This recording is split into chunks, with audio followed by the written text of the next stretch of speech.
He's the man who said he's going to open a bakery if he could raise the dough. He's Bruce the Blog.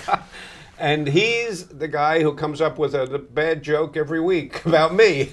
He's Bazzo, and you're watching Bruce the Blog Goes Bazzo. Good evening, everybody. We have a night at the opera. Without the Marx Brothers. Yes. You know, if I could have found my copy.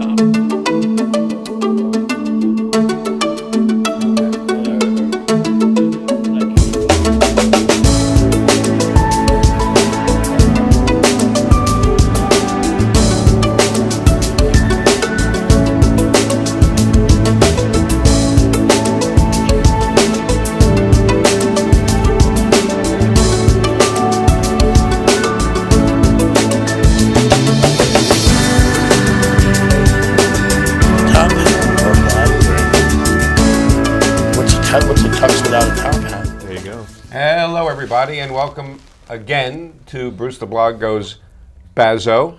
Right off the bat, we want to welcome our special guest, Dan Montez. Dan, hi. Welcome, Dan. General Director of the Taconic Opera. And I'm going to right away do the salute of the week because it relates to Dan and the great work that he does at the Taconic Opera. And the salute of the week, we do this every week, is that the Taconic Opera has been named the 2012 Arts Organization of the Year in Westchester County by Arts Westchester, right, Dan? So congratulations. That really is a distinguished honor and well-deserved, of course. Thank you. Yeah. And we also want to mention, or I want to mention certainly, that we have a very, very special guest as well in our studio audience, Mrs. Bazzo. And you know, Bazzo— You're not on camera, Ma, don't worry. You're not on camera. Wait a minute. As luck would have it, there was one seat left in the studio audience, and your mom, of course, got it. She's the guest of honor in the studio audience. She's up visiting for for a little while. Right. We actually, first time in over 20 years, because she lives in South Carolina, we were actually able to take her out for Mother's Day, and so we took her out. Great. We took her out, but Saturday, because we were in the restaurant business for 27 years, you don't go into the Mother's Day. That's the biggest day of the year, right? But so we went out Saturday. We knew better, right. And not only did we take her out, I carried her tray, and my brother let her order the entire bucket. Wow, that was— Oh, yeah, no spare. Oh, my mommy, you can't spare. Yeah, well, I guess that's how you made your bones, right? Anyhow, we want to remind everyone that we're brought to you by PennySaver and Chase Media Group, Carla Chase and Frank Rich, and we thank them for, as we say every week, putting up with us and putting us up here. So yes, thank you. And before we get to Dan Bazzo, do you have a salvo of the week or no? No, I want to go right into the opera today. I mean, I could salvo opera because I was telling you off screen the only one I ever liked was The Mall and the Night Visitors. The rest put me to sleep. Right, Jean Nicola Minardi, which is a classic opera. I remember seeing it. We were talking with Dan before we went on the air, seeing it on PBS in high school. They used to show it all the time. But I also want to mention that we were talking, and we do the show, and we're very happy and grateful to do the show in the Cablevision Peekskill studios. We love these studios, right? Yes, and Dan was telling me the last time, I guess you were here, was 15 years ago when the Taconic Opera first started, and it's, of course, now 15 years old, right? That's right. And you've come a long way, right? You've come a long way. From 2 to 3 lanes. Right. Bazzo keeps mistaking it for the Taconic Highway, but that's a parkway. I just had a curiosity, because when I was talking to I talk to my customers in the cab, and I tell them what's coming up. They say, where did the name Taconic Opera come from? Because I haven't. It did come from. Did it really? But why? What's That's a good question. Well, we wanted to cover the entire area that the Parkway did. That's so smart, actually. We liked that, and it's very descriptive. I mean, we did know where the word came from. We did our research on it, and we knew that there were other organizations that spelled it like this Indian or Native American name. Right. Indian is fine. We're not politically correct here. We're not. I heard you're all very at least you're not. You're only grammatically correct. Oh, okay, all right. But we decided to spell it like the Parkway so everybody could remember it. Right. Actually, it's a good name. Yeah, but if you think about it, there's really nothing else apart from the Parkway that has that name. So it's distinctive. And talk to us in the audience, Dan, about how your organization has grown over the years. I mean, for example, that's what I wanted to ask, because is opera dying? Is it holding steady, or is it growing? No, the last was another the last question numbers that I heard recently is that it's actually growing at about 20% per year. Wow. Oh. Of all the arts organizations. That's what I mean. More like symphony, ballet, everything. It's the fastest growing. Really? What do you think that is? It incorporates all the arts. I mean, the dancing. There's something in it that appeals to true, everybody. right. There's linguistics and acting and of course, in terms of the performing arts, music. In terms of the performing arts, nothing is on a grander scale than opera, right? I mean, that's right? right. That's right. Yeah. That's right. And so how do you deal with that in your productions? Because obviously you have to keep them to a certain scale. It's not the Metropolitan Opera, but you want to convey have their budget. but you want to convey that same sense of theater and excitement, right? Yeah. We certainly do. Yeah. We do a few things differently since a lot of people don't know the Metropolitan Opera spends almost $1 million a night on their production. A night? A night, every day. And I think it actually just went up this year. And the seat prices reflect that, right? No, the seat prices do not. It's actually cheaper to go see an opera at the Met than it is to see a Broadway show. What? I thought the subsidized. Like the arts are subsidized by grants, patrons, donations. But now, how much of it? I'm going to have to stop you a second because you read this stuff in the gossip columns. Sure. How much of this stuff actually goes to production, and how much is actually going to make the people that are in charge of this thing the 1%? It's very complex to put an opera together. I can tell you, I didn't actually know how complex it was until I actually started my own opera company. Right. Well, I'm just saying, I don't believe everything you read in the paper, and it's always easy to pick on the person. But are they really overpaid, or? Oh, he's talking about Peter Gelb, right? Peter Gelb. Yeah, no, actually, I don't think that he is. Of all the CEOs out there, I think the CEOs in other corporations are paid a lot more outrageously than those who are in the arts. I promise you. No, that's no, I figured you would know the answer to this one. It's not actually. Most of I can tell you for us, from our own standpoint, 80% of our income goes straight to the artists.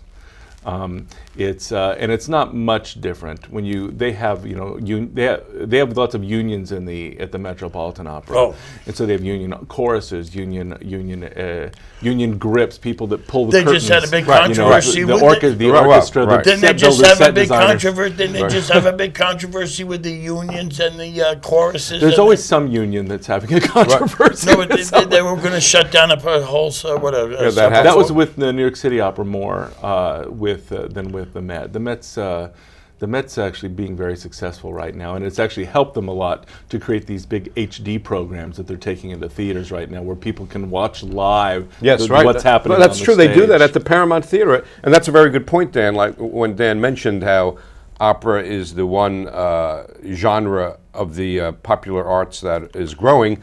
I mean, a new wrinkle that I've noticed is that Paramount and Peekskill and other theaters are now showing, like you said, which never happened before, right? No, I mean, it's a long way from showing prize fights in theaters to showing opera, right? Now, royalties has to be a big part of this too, right? Royalties only actually don't affect us very much unless the opera was written in the 20th century.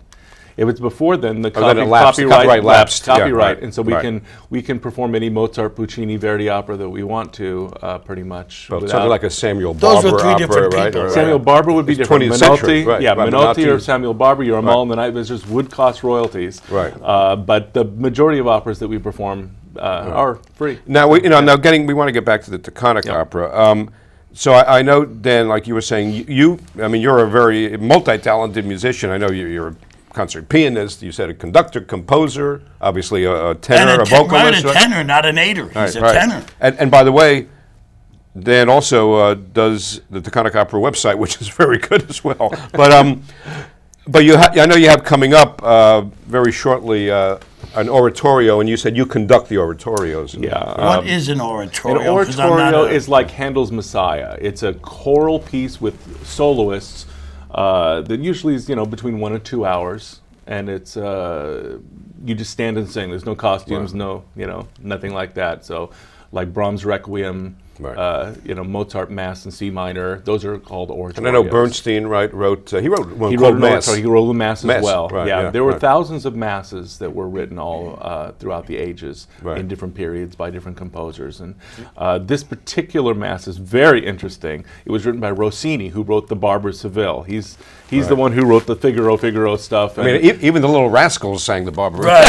yes. Right. It's a funny thing. If you watch Bugs Bunny, you've heard Rossini before. Yeah. Now, not to say this mass sounds like Bugs Bunny, but or the Lone Ranger, or the Lone Ranger who wrote William Tell Opera, right. which is an opera actually, and the overture is how you start the opera. Right. So it's not the theme to the Lone Ranger. No, it is not. But well, it is. But Rossini had just finished an opera called Semiramide, and it had featured these two sisters. One was a soprano and one was a mezzo, and they sang these beautiful duets with each other. And they wanted a mass written for them, and so he decided to write this this mass for them, full of these beautiful duets for them. Unfortunately, what happened is at the time, the Catholic Church would not allow women to sing in the church. And so Rossini got in a little fight with the Pope, and they started exchanging letters with one another about allowing these two women to perform in church. And the Pope said, "I'm sorry, but that's unseemly that these women would sing something sacred in church." So Rossini decided, he wrote the orchestration, then he locked the whole thing away and said, "No one will perform my opera and in my lifetime until women are allowed to sing in church." Good for him. And he locked it up, and it was not sung in his lifetime because the church policies had not changed yet. Right. But after they did, then the work came out, and we're actually performing it in the orchestrated version that was originally intended. It is rarely performed in this in this way. Yeah, this particular version, he actually kept the orchestra part hidden because and kept these piano accompaniment versions that were going with what they call a harmonium. It's like a keyboard instrument. And these versions were performed in place all over the place, but he knew if it didn't have an orchestration, it would not be performed in a Catholic church. Right. So he hid the orchestration part away. How many performances does So your company do a year? We do 3 big events a year. We do 2 performances of this oratorio. We will be doing 6 performances of each opera a year when we do the actual big operas. And you were mentioning too, Dan, I think we very much should emphasize that for the first time, you're going to be expanding your venues down to White Plains, which is great. Right, White Plains. This is a big change for us. The big city of Westchester You look County. nervous. Right? No, this is a big change for us because we're moving our operas into SUNY Purchase, and that is the really top-notch professional. We're not actually leaving Yorktown. We're staying in Yorktown because we have a faithful audience there. We have 5,000 people that have come to our shows in Yorktown. And but what we're going to do is we're going to expand and build a new audience, and that's a hard. That's like we're starting from scratch down in White Plains at SUNY Purchase, and those are awesome theaters. Yeah, I know. Sure you don't beautiful. Lose your Beautiful. base when you expand, because that happens in any business. Yeah, you get bigger and you forget the people that got you there. Yeah, that's going to be your. We'll be sure to forget everybody that helped us along the way. So. And you do have, you get corporate support, right? We do. You get patrons. We do. We just we have a lot of volunteers, and that's one way we can compete with the Met is that we use more volunteers than they do. Yeah, but I would think it's like the local theater too. That it's closer to home. It's not as expensive. Yeah. The quality of entertainment, present company excluded. The quality of entertainment is still well enough that the people can enjoy the play, and it's not, we're not seeing any major flubs and all that sort of stuff. It's not. Half of our opera singers actually sing at the Met. What happens is a lot of them want to try out their operas on our stage before they try them out at the Met. So this is like win-win for us. This is like New Haven, with Broadway shows. That but New Haven is like the out-of-town tryouts. Just go somewhere in a second. Didn't you also find out with the theater groups you're in that you have a lot of professionals that just to keep their chops up, they do these? In selected cases, yes. Although if you belong to Actors Equity, a union, can make it very difficult for them to perform in productions that are non-actors' equity productions, right? I mean, that's so you have the same problem. Yeah. Right. We have AGMA as ours instead of equity, so it's a little bit different. But we're not an AGMA house, and so we're not limited by that. Oh, so we can do it either way, with or without. But they, like, you know, as with actors' equity, they make demands on the production company. I mean, they basically tell them, you know, this is how many hours of rehearsal that, you know, they're limited to, and they even dictate how much linear feet of dressing room space you get. I mean, things like that. Yeah, they can do that. They can do that. It's a shame they got interfere in something so down to the grassroots, you would say. It shouldn't bother them. I mean, people, you know, it's like going out to a gym and working out. Well, an opera singer still got to work out his chops. An actor still got to work out his timing. But I mean, it's the same thing like a gym. But one of the things in looking at Dan's website for Taconic Opera that I found really what is the really website fascinating address? Oh. What? Before we forget. The website address is taconicopera.org. And it's ORG because we're a nonprofit organization. And that means money that's given to us is tax deductible. That's what that means. And the phone number? Is 1-855-88-OPERA. Which is easy to remember. You know, it's funny. you could be a nonprofit and it's tax deductible. I've been running a company for 15 years that hasn't shown a profit. I still got to pay taxes. It's not fair. By the way, is the 88 in the phone number because of the keys on the piano? Is that a conscious? You got it. But one of the fascinating things. That's why I keep him around. He's good at this. I should be on Jeopardy. Right? But one of the fascinating things, Dan, in looking at your website. That we could talk for, you know, an hour on its own about, is your philosophy in how you cast the operas or the types of opera performers you use. And I can actually, I can sing maybe, you know, a third of an octave range, but I'm not. You just need some lessons. It's okay. We can fix you. So I'd say more than some, right? But what you're saying, and I can relate to this, and I think you could too, was it's a really interesting perspective on life, not just theater or performing, that big opera stars, what you're basically saying, and this is interesting, you think about movie stars, right? There's a lot of validity to this. They can't relate to a lot of the, you know, very detailed drawn characters in the operas, you know, and as we know, a lot of the operas, it's about, you know, very mundane, day-to-day life situations, right? In some cases, you know, almost impoverished, right?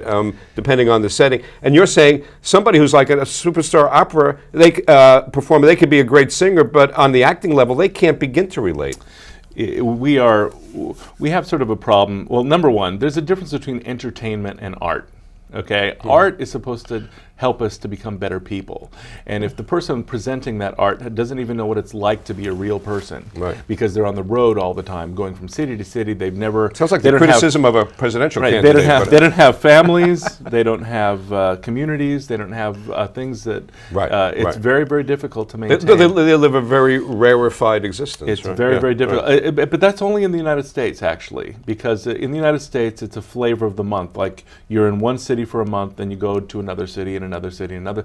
But in Europe, you have things, for example, called fest contracts, where you actually become the house tenor for a certain opera company or the house soprano. You sing all of the leading roles in that city, and you stay there and go home to your family. It's like a repertory company. Yeah, exactly. And you can stay in the city that you're singing at all the time. But we don't like that in America. We like to see what's our flavor of the month here. But that actually hurts a lot of singers' lives, and it actually makes them worse artists. We're more of an ensemble company where we hire locals only. I get calls from all over the United States of singers wanting to audition for my company and sing, and I turn them down regularly. If they don't live locally and can't go home to their families at night, but that's also, I don't use them. That's also a great example we've talked about on the show about supporting the local economy. Right? That's right. No, we have to. We only use local artists. Right. That's great. It. Yeah. The local town. Were you inviting me to audition? Was that an invitation? That's what it was. Believe me, I'll spare you the misery. I was told I was a pioneer in the music industry, finding notes that nobody had ever heard. There you go. But anyway, the local talent. Yes. Are you surprised that there's so much of it? Not here in this area. This is a Really? not in this area. I mean, Why do we're you right think? near, we're near New York City, New York and City. New York City Right, is such a hub. You know, everybody auditions in New York City, so people move here to this area with lots of talent. So then you're lucky. You lucked out. We lucked out. We're lucky here, and we didn't luck out just to have. I don't think it was too lucky. I think that's sort of on purpose that people move here for that reason. But what we lucked out is knowing that we didn't have any competition. that people were not starting opera companies in Westchester there isn't, County. right? There aren't other, we're the only really fully professional opera company in the county. I would think doing an opera is a lot more time-consuming and a lot more difficult than doing like a regular theater production. Oh goodness, yes. Because not only do you have to have actors, do singers have to act everything out, but they have to sing, they have to understand music, and they have to understand languages, and they have to speak those languages. You know, opera singers are required to speak multiple languages when they... Do you have a favorite opera? Yeah, right. Do I have a favorite? Yes, I do. What is it? I do have a favorite opera. What is it? And we're actually, when we expand, as we're expanding down to White Plains, I decided we're going to do my favorite opera this fall. And it is Mephistopheles by Boito. That is my favorite opera. You don't need a royalty on that one, right? Mephistopheles. That's one of the old ones. That's one of the older ones. Boito was Verdi, if you know who Verdi is, Yes. who wrote Aida and everything else, who was his best friend. It's very good. And he wrote many of his libretti. Yes. The libretto, of course, are the words to an opera. Right. And he was at his bedside when he died. Oh. And so Boito actually tried to write one opera himself, and this was the only one he ever wrote. And I think it's one of the best operas ever written. And we should, again, you know, for the audience, if people have never been to an opera, they should know, Dan, that no matter what language the opera is sung in, there are these so-called super titles that are, right, projected above the stage or wherever in English, so that you know exactly what they're saying. We put them, yes, we do put them above. At the Metropolitan Opera now, it took them a while to come. It's in the seat in front of them. It's in the seat in front of them, right, so that it doesn't bother the people who are like purists. Purists, right. Right. And they don't want the super titles. Right. But we have a screen above the stage, and we have done that from the very beginning of the company, right? So that people can understand every word, every joke that is being said on the stage. There are jokes in opera. Lots of jokes. There, in fact, a lot of people go to an opera and think they don't like it, but the truth is, it's like television. There's some shows. There's every genre of TV shows, from horror to fantasy to science fiction to comedy to drama. Right. There's the same thing in opera. Like the one we had, the Don Pasquale, the Donizetti. That is a slapstick opera we just did, and it's hilarious. And sometimes there are fantasy operas, there are science fiction operas, there are vampire operas, there's everything that you can imagine. And you may hate one composer and love another. Even as an opera singer myself, there are composers I don't like very well. Oh, give me a couple. Come on. We can always figure out the ones we like. Give me a couple. No, I'll offend some of my audience. I want them to keep buying tickets, and so I don't want to tell them which there was the... now I'm a politician. There was the opera that just closed the Met season that was... What was the name of that? I mean, the plot was also, you know, unorthodox. I mean, the theme or whatever. Was it one of the modern ones? They try to bring 2 or 3 new composers in every year at the Met now to try and introduce new opera to people. Oh, it was Billy Budd. That's why. Billy Budd's that's actually right. And the movie, there's a famous movie with Terrence Stamp. But my question is, this is what another thing I'm intrigued by, Dan, is: are there any young, up and coming opera composers? Because of course you do think of it. You know, the old dead guys. Like poets, you have to be dead. You know. I hate to tell you that, but there's just no way to know.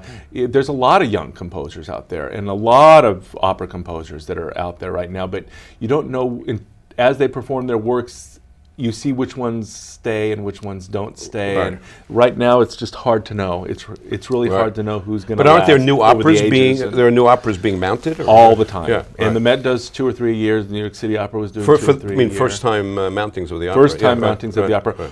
Our company can't afford to do that. Big companies can afford to do new mountings of operas. Do you think an opera audience is more demanding than a regular dinner theater audience? that goes to see Broadway audience? You think an opera audience is more demanding of their... Depends what city you're performing the opera in. We're in New York. We're in New York. But opera, by the way, aren't opera audiences, to partially answer the question, notorious for booing when they don't like a performance? Well, they'll boo. Not here. In Italy. In Europe? Yes. In Italy? Italy, yes. They will throw tomatoes. I mean, Really? Really. They throw food for real. Really? And they boo you off the stage for real. Yeah. Your mom is... This is, La Scala is notorious. La Scala is one of the biggest opera houses in the world. Right. And they're notorious for that. Really? Literally throwing tomatoes. They will throw food and boo you right off the stage. And it becomes tomato pasta. Pasta sauce, right? We're Tomato a little sauce. bit more respectful here in America, but not... Wow. Yeah. But no, opera, every audience is a little different. In Yorktown here, we noticed when we began the opera company that 90% of our audience 15 years ago when we began doing this had never seen an opera.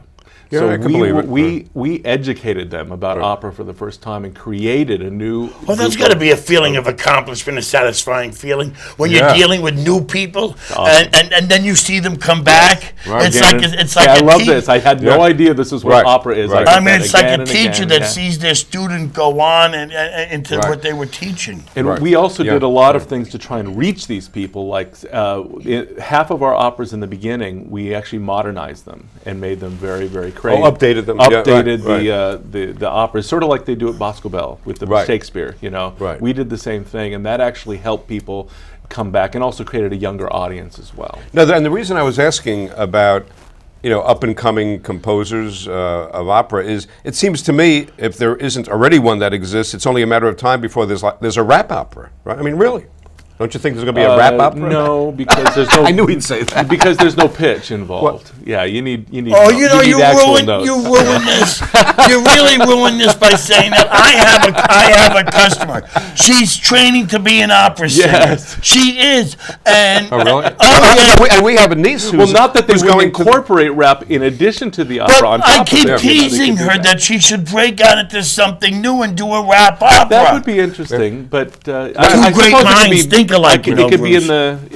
minds. It could be part of No, it. actually, I'm glad you mentioned it because I would have been excommunicated from my family. We have a niece on my wife Elisa's side, Catherine Middleman, who's studying opera at the Cleveland School of Music. Cleveland Conservatory, yeah. So but she's studying opera. I take her home, Catherine Middleman, I take her home remember the 5 name. days a week from the singing lessons. And well, she gets her exercise. She sings in her church choir to keep the chops going and all this. Sure. But her dream is to be an opera star. And I just tease her about doing rap opera because it's a venue that nobody's like, oh, you can't do that. Right. You know, she's so funny. I just can't believe you would think about that. Yeah, But, the nice thing I think about the local opera, like yours and all that, because most younger people who you want to get into coming in all this, so you perpetuate your audience as the older people die off, they can't afford the Met. That's true. And you bring or the parking. Alone. Parking alone, yes. Probably $40. But you bring opera to a group of people at an affordable. Right. Roughly, what does it usually cost to see one of your shows? Good question. Tickets. Our most expensive ticket is $57. That's what I mean. Right. So the younger people, especially the more snobby ones that want to impress their dates, can do this at an affordable thing. Yeah, we let students come to our operas for $15. Wow. That's something that's, Yeah. So it's like going to a movie. I mean, there's no excuse. Can you be an adult education student? We actually bring in a lot of students for free, too, from schools, and we do a special school performance at 10 a.m. All of our orchestra gets off work, and our chorus gets off work, and everybody comes and does this for the kids. Wow. And we sell those out a year in advance. At the school? You don't do it at the school. We do them at the stage, and they see the actual performance that the adults stage? That the adults So this is your giving back to the community. I think it's a wonderful idea. That's great. But like I said, I just love the fact that you have an opera company that brings this to the like we always say, the people that, not minimum wage people, but the people that are in a regular job and they want to go and they want to do something. Well, speaking of rap operas that Dan doesn't think will ever exist, we have to wrap up the show. So you want to do some quick rap before we close it down? See if you got the chops for it. Anyhow, thanks very much. Yes, Dan. Thank you for coming. This was a good show. I really enjoyed it. It was very good. Yes. Thanks. And these were my opinions. You may beg to differ. And when Bruce the Blog listens, people talk or maybe sing arias as well. Thanks for watching. Good evening. See you next week.